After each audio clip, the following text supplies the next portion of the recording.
راديو إيرنا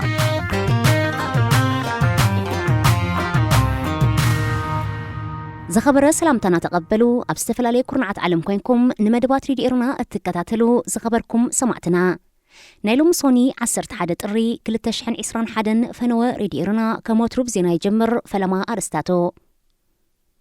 سودان إثيوبيا نديقات هادسون مملأ كتوسط تخيل سقوم تخمز الشغلة أفليتا حلف هاجرا ودحنا تنسطان قبسي أب سودان ميت أكايدو تشاينا نودباويت كتما جيبوتي بناي 3 بليون دولار وصائي بزمناو ملكع كتسفحيا أمريكا أب صومال بزكايدتو ناي نفر تدبدب حموش العلوات حلفت آل شباب كمز قتلت قليسا. هذه إذاعة إيرنا. هنا إذاعة إيرنا الدولية. على توزينا إثيوبيا كلا إزوريا مملأ ديقات هادسو كتتكبر مخانا أبتقلت ألو زل أوان منقص السودان بعين شغلوت كم زرقيو أفليتو إثيوبيا بزي زخونة قد محابريتان سمعن أزمت صور حملة كلا إزوريا مملأ ديقات هادسو كتتكبر مخانا مقلاتها أب كل نايل نزركبو هزبتات نحادا غازك قالعيو كبل منيستر ماين حرشان السودان ياسر عباس وغيسو እቲ ሚኒስተር ብተወሳኺ ብዛዕባ ዝጥርዓን ብዝምልከት ናብ ዋናዊ ኣቦ ወንበር ሕብረት ኣፍሪቃ ደብዳቤ ከም ዝለኣኸውን ኣመልኪቱ ኢትዮጵያ ነዚ መግለፂ ትህብ ዘላ ሱዳን ካብቲ ኣብ ኣዲስ ኣበባ ክካየድ ተመዲቡ ዝነበረ ስሉሳዊ ዘተ ድሕሪ ምብኳራ እዩ ፕሬዚደንት ግብፂ ብወገኑ ድሕሪ ዝና ኢትዮጵያ ውሳኔ ብሓላፊ ሃገራዊ ድሕነትን ፀጥታን ሜጀር ጀነራል ዓባስ ካመል ዝምራሕ ወኪሉ ናብ ሱዳን ብምልኣኽ ምስ ኣቦ ወንበር መሰጋገሪ ባይቶ ሱዳን ጀነራል ዓብዱልፈታሕ አልቡርሃን ምይይጥ ኣካይድዩ እቲ በርባዕተ ጥሪ ዝተኻየደ ምይይጥ ሱዳንን ግብፅን ኣብ ጉዳይ ናይል ክህልዎም ብዛዕባ ዝኽእል ሓበራዊ መርገፅን ፀጥታን ዘተኮረ ምዃኑ ዲፕሎማሰኛታት ኣሚቶም ቻይና ንወደባዊት ከተማ ጅቡቲ ብዘመናዊ መልክዕ ንምስፋሕ ምስ መንግስቲ ጅቡቲ ናይ 3 ቢልዮን ዶላር ውዕል ከም ዝኸተመት ተገሊጹ ነዚ ስምዕ ዝኸተመ ኣብ ቻይና ብዕቤቱ ኣብ ቀዳማይ ደረጃ ዝስራዕ ብቻይና ማርቸንትስ ግሩፕ ዝፍለጥ ትካል ምህናፅ ወደባት እዩ ኣቦ ወንበር በዓል መዚ ወደባት ጅቡቲ ኣቡበከር ዑመር ሓዲ ብትዊተር ኣብ ዘመሓላለፎ መልእኽቲ እቲ ፕሮጀክት ንወደባት ከተማ ጅቡቲ ሰፊሕ ናይ ቁጠባ ዕድላት እትውንን ዘመናዊት ከተማ ዘሰጋግራ ምዃኑ ገሊጹ ኩባንያ ቻይና መርቻንትስ ን23.5 ሚእታዊት ወደባት ጅቡቲ ዝውንን እቲ ኩባንያ ኣቐዲሙ ብናይ ኣስታት ፍርቂ ቢልዮን ወፃኢ ከም ናይ ምርኢት ማእከላት በዓል 4 ኮኸብ ሆቴል ዝኣመሰለ ህንፃዊ ስራሓት ኣብ ምህናፅ እዩ ዝርከብ ብዘይካዚ እቲ ኩባንያ ንወደብ ዶራለውን ብ590 ሚልዮን ዶላር ወፃኢ ይሕድስን የስፍሕን ኣሎ ኣብ ቀርኒ ኣፍሪቃ እትርከብ ንእሽቶ ሃገር ጅቡቲ ብዘይካቲ መደበር ሓይሊ ባሕሪ ሓያሎ ሃገራት ምዃና ኣብ ወፍሪ ናፃ ናይ ንግዲ ዞባን ካልእን ዘተኮረ ቁጠባዊ ልምዓት ኣብ ምህናፅ እያ ትርከብ ኣሜሪካ ኣብ ሶማል ዞባ ሳሓዋይን ናብ ዘካየደቶ ደብዳብ 5 ላዕለዎት ሓለፍቲ ኣልሸባብ ከም ዝቐተለት ገሊፃ ሰራዊት ኣሜሪካ ብሸውዓተ ጥሪ ኣብ ዘውፅኦ መግለፂ ሓደ ካብቶም ዝተቐትሉ ኣብ ሶማል ኣብ ልዕሊ ዝርከብ ማዓስከር ሰራዊት ኣሜሪካ መጥቃዕቲ ዝሃንደሰ ምዃኑ ገሊጹ ናይቲ ዞባ ኣዛዚ ሓይሊ ኣየር ኣሜሪካ ሜጀር ጀነራል ዳግቪን ኣንደርሰን ኣብ ዝሃቦ ቃል ነቲ ሓበሬታ ድሕሪ ምርጋፅ ገለ ካብቶም ዝተቐትሉ ብኣሜሪካ ብዝለዓለ ክደኑ ዝፀንሑ ምዃኖም ኣስሚሩሉ ኣሜሪካ ኣብ ሶማል ዓስኪሩ ዝፀንሐ ኣስታት 700 ብዝሒ ዘለዎ ሰራዊታ ካብ ሶማል ተውፅእ ከም ዘላ እኳ እንተገለፀት ካብ ጎረባብቲ ሃገራት እናተበገሰት ኣልሸባብ ንምህዳን ስርሒታት ክትቅፅሎ ምዃና ኣፍሊጣ ኣዛዚ ሰራዊት ሶማል ጀነራል ዑዳዋ ዮሲፍ ራገብ ወገኑ ኣብ ዝሃቦ መብርሂ በቲ ናይ ኣሜሪካ መጥቃዕቲ ተቐትሉ ሓለፍቲ ኣልሸባብ 8 ምዃኖም ብምጥቃስ ሓደ ካብኣቶም ሙክታር ኖርወ ዝተባህለ ኣዛዚ ሓይልታት ኣልሸባብ ናይቲ ከባቢ ምንባሩ ኣመልኪቱ ኣልሸባብ ብዛዕባ እዚ ኣብ ልዕሊ ላዕለዎት ሓለፍቱ በፂሑ ዝበሃል ዘሎ መጥቃዕቲ ብዝምልከት ዛጊት ዝኾነ መልሲ ኣይሃበሉን ዝኸበርኩም ሰማዕትና ዜና ኣብ ተፈፂሙሎ ጨና ኣዳም ኣብ ራድዮ ኤረና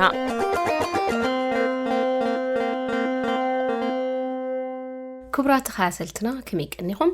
ናይ ሎሚ ትሕዝቶ መደብ ጨና ኣዳም እንሆ ምሳኹም ዘለኹ ወይኒ ሱሌማኒ ክሳብ ፍጻመ መደብ ክትከታተሉ ብኽብሪ ይዕድም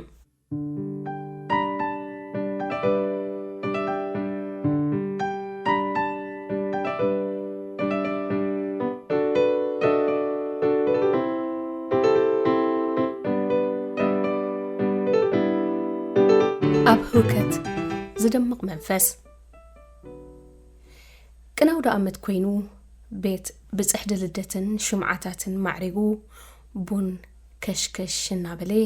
ቆልዑ በዝንበትን ሕልኽልኽና ብሉ ይጻወቱ ዓበይቲ ድማ ጉጅም ይብሉ ኣብ መቐበለ ጋሽ እቲ ቤት ከም ባህሊ ሓያሎ ሕብረተሰብ ኣብ ቅነ ፌሳ ብፍላይ ድማ ባህሊ ኤርትራውያን ጋሻ ተዓዲሙ ነበረ ዘይ ኤርትራዊ ጋሻ ወድቲ እቶም ስድራ ዝነብሩሉ ኤሮጳዊ ዓዲ ሓደ ፈላጢኦም እቲ ጋሻ ካብታ ናይ ጣውላ ማኣዲ ጀሚሩ ብመግቢ ማለት እንጀራን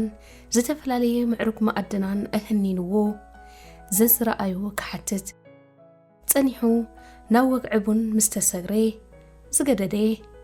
ኣብ ኣፍ ቆላዊት ቡን ተወቲፉ ነቲ ዘይተቐልወን እትቐልወን ቡን ክጨኑ ጣዕሙ ንምስትምቓር ፍረቡን ቁርጥምን ንቆላዊትን ኣባላት እታ ስድራን ትንፋስ ብዘይህብ ሕቶታት ጽቡቕ ሒዝዎም ነበረ ሓደ ሜትሮን ፈረቓን ካብ ኮፍ መበሊ እቲ መቐበሊ ጋይሽ ማለት ሳሎን እተፈንተተ ቲቪ ድማ ብወኒ ዋና ገዛ እናተቓነየት ገለ መደባት ዩቱብን ደርፍታት ትግርኛን ተቃልሕ ነበረት ህንጢነት ጋሻ ዘፊሉ ቡን ክትቀዳሕ ምትጀመረት ኣብቲ ቤት ካብ ዝኣቱ ንመጀመርያ ግዜ ክኸውን ኣለዎ ወዮ ጋሻ ናብታ ፊቱ ዝነበረት ቴሌቪዥን ኣቕሊቡ እታ ቴሌቪዥን ብረት ተሓንጊጦም ኔውነጀው ዝብሉ ዕጡቓት ሰራዊት ዝረኣዩላ ሓደ ኹሹፍ ዝተኸድነ ደራፊ ጽንዓትና መስመርና ታሪኽና ዝብሉ ሓረጋት እናደጋገመ እዝይም ብድሕርቲ ሳዕስዒት ዝረኣዩ ምንቅስቓሳቱ ድማ ከበድ ብረታትን ታንክታትን ዘሰንይኦ ናይ ውግእ ስእላዊ ምንቅስቓስ ይቕጽል ጸጸኒሓ ነቲ ስክሪን እናመጸትን እናኸደትን እትሽፍኖ ባንዴራ ትግራይ ድማ ተንበልብል ነበረት እቲ ሓንቲ ዜማ ደድሕርቲ ሓንቲ ስዒባ ምቕራብ ብሰንኪ ኣገባብ ዩቲዩብ ካብ ሓንቲ ደርፊ ናብ ሓንቲ ደርፊ ከይመረጽካዮ ነገር ኣልጎሪዝም ናብ ዝመሳሰል ደርፍታት ዝሰግር ፍጻሜ ነበረን ዋና ትገዛ ተደጋጋሚ ኣስማትና ሃበ ዝመርጾ ጋምባለን ቁምጣ ስረን እትኸድነት ድምፃዊት እተዚሙ ኣንታ ጅግና ወናም ተቓላሲ በሎም ደርዕሞም ትሕዝቶ ዘለዎን ካልእ ውዕሎ ኪናት ዝጽብጽብ መደባት ዘንጸባርቕ ብውልቀ ሰባት ዝዳሎ መደባት ዩቲዩብ ውን ክብል ጸኒሑ ይቕድሚኡ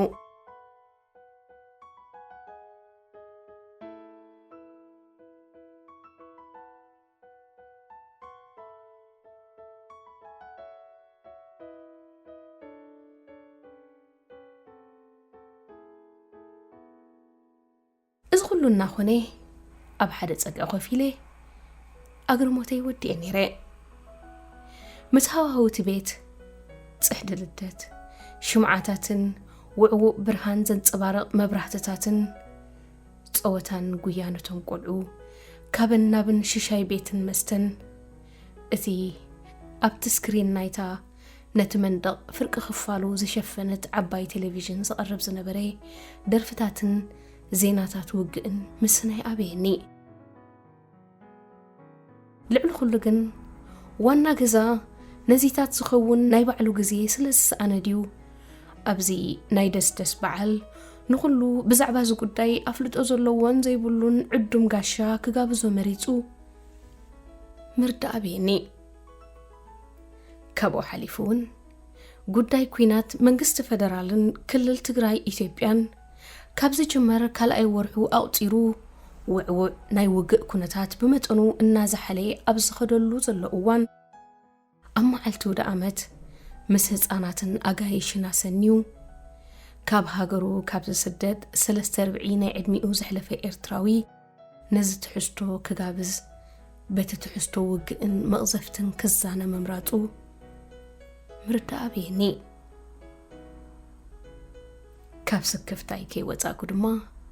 ወይ ወፃእተኛ ጋሻ እንታይ ዳይዚ ناي كوينات مدب تريد لهم فتات حتو سندواء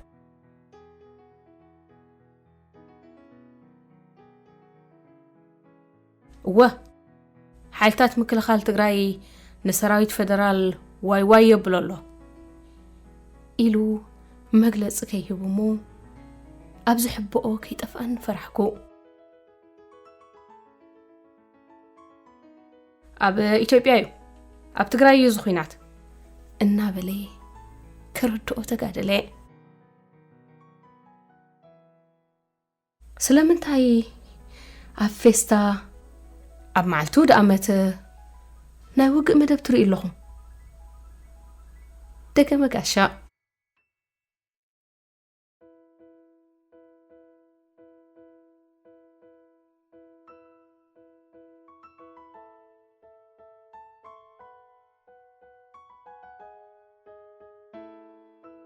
حجون مستقار حواتنا تسليفنا نسراويت أبغى نطفوينا هزب قئز بحبار سميرو تسألقتو خمكت سلزلوو أب جرمن كويني بمنفس مساعتهم زقال سلوخو كي وصخو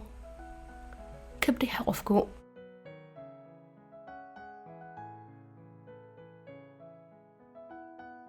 أبتبك نود أمت التعدم كل بيت نقداي بوليتيكا إرترا يخون إثيوبيا العلي كي يزارب انت تعدم كون كي ملس محيلا نبركو اتقصالو زخون علال ويكتا يكونن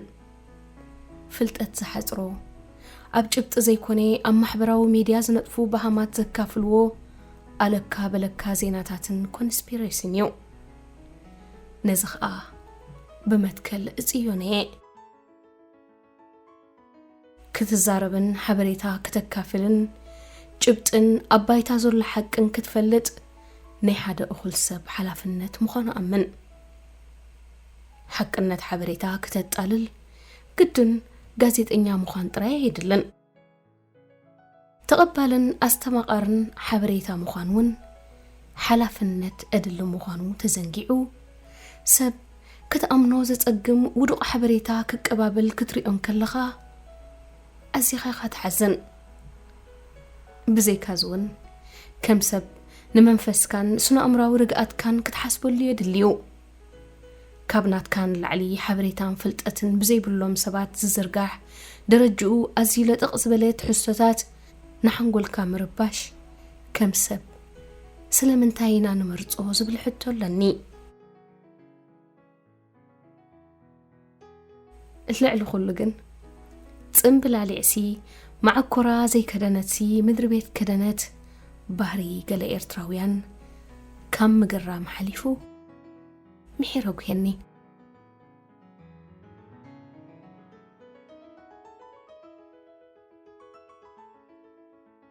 قداي إرترا قداي يمو سلامنتاي زي فلتو أدهبون زي هبويلكا زي قاوي حلافنتهم كم مقبار بمبكارهم اتوكي هلوم زنبر كاسبات مسخا خالق بوشت خالق أبزر بحمن أبلتن نقحت سبات أنتم سبات نعون بتاتنا لنا كبرنان محبراوية قومانان إزرقالو سدرا بيت قرصا أغيرالو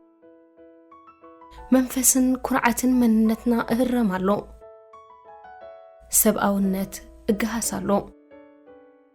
كم هاجر زقمنا عندي أغرتالو نخلن تناوي صباقنا دوك نبل مئنتي شقرنان حمقنان نتأمنلو نمفتحو نتقاه اتغن هرم بحبار ننبع اتغر هوانا بحبار نكافل اتنقلنا عمس كورد جيغا نبل اتي كموازا ان من تقولو زلنا تاريخو كرعاتن نحنا نحسبلو كله قديف ناس قداينا نكبر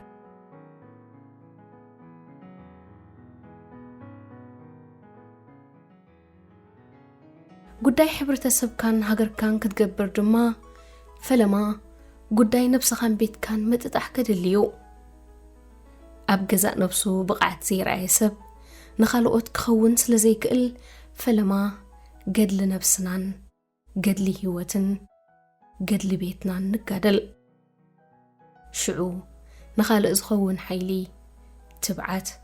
ሓልዮትን ሰብኣውነትን ክህልወናይ ክባህልን ከሎ ዝጸመሙ ንጉዳይ ህዝቢ ትግራይ ልዕሊ ጉዳይ ሃገሮም ከም ጉዳይ ሓዳሮም ከጉርዕሉ ኣብ ክንዲ ህዝቢ ትግራይን መሰሉን ብዓባያ ሃገር ኢትዮጵያን ዝርንዛሕ ክነብዑ ምርኣይ ምስ ባህሪ ቁኑዕ ሓልየትን ሰብኣውነትን ምስናይ ኣቤካ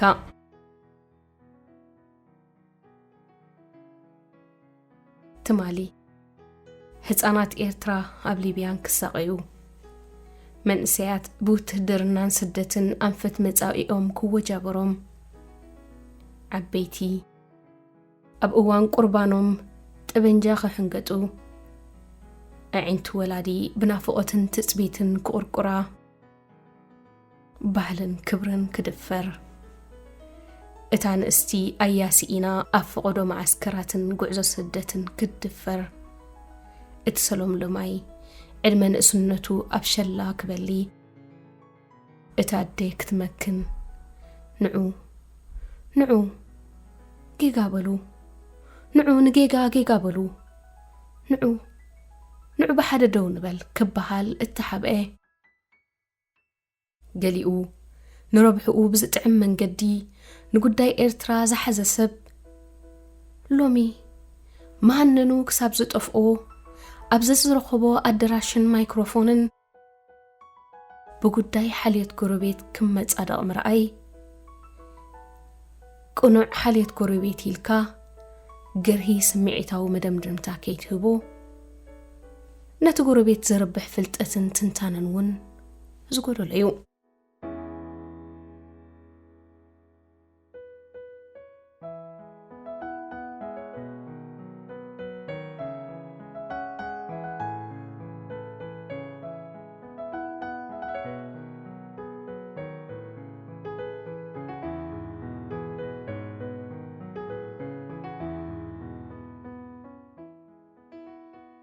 ኣብ ዕግርግር ዝደምቕ ባህሪ ለካሎ እዩ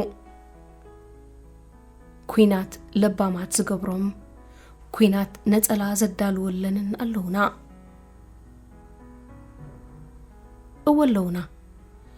ኣለውና ኢልካ ብድፍረት ምዝራብ ከደልዩ ኣብ ውራይና ጎረቤት ከመሓደሩ ሓድሽ ኩታ ክዕድጉ ወይ ከዕድጋ ዝልሕፀፁ ኣለውና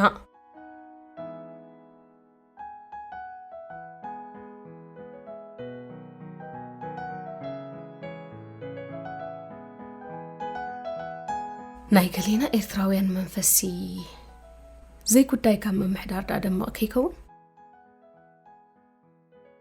ኢሉኒ ሓደ ዝጓሃየ ሰብ ንኹናትን ጥፍኣት ደቂ ሰብን ምኹናን ሰብኣዊ እዩ ንኹነት ኣእምሮኻውን መለክዕ እዩ ቁስልኻ ከይሓከምካ ቁስሊ ጎረቤት ክትሕክም ቁስልኻ ኣደዳ ጨና ምግባር ግን